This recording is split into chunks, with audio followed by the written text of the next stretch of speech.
Okey, sekarang kita nak buat teka nama makanan hari raya berdasarkan huruf. Jadi, huruf yang pertama.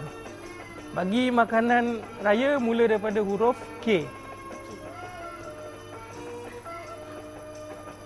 K. Ketupat. Okey, betul.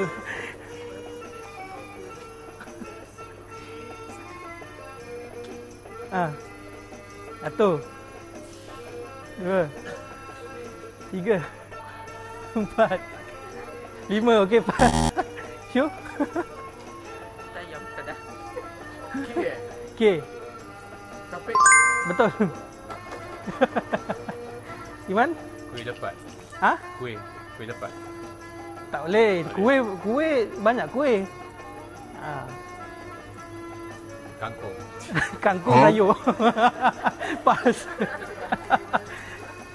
Okey, memandangkan tak dapat, kita pergi pada huruf yang seterusnya lah. Jadi, bagi makanan raya mula daripada huruf L. Lontong. Okey. Puan. Lemang. Okey, betul-betul.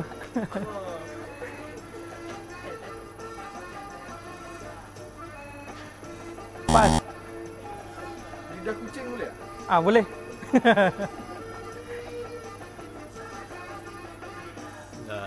Satu. Dua. Tiga. Empat. Lima. Okey, pas. Okey. Huruf bagi yang senang sikitlah, huruf B.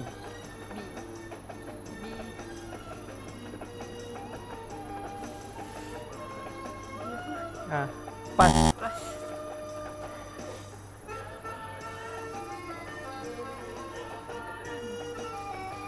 Betul. Okey. Pas. Badam.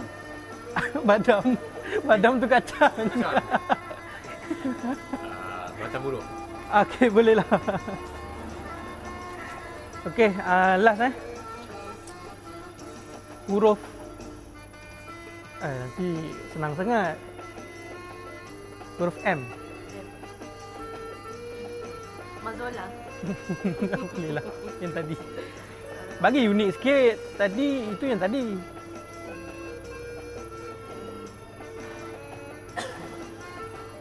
Okey, pas.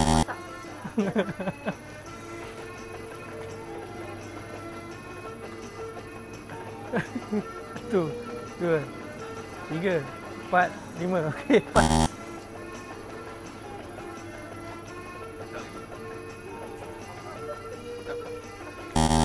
One, M.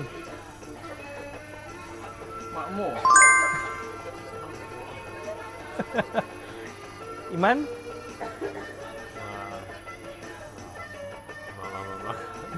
Susah kan?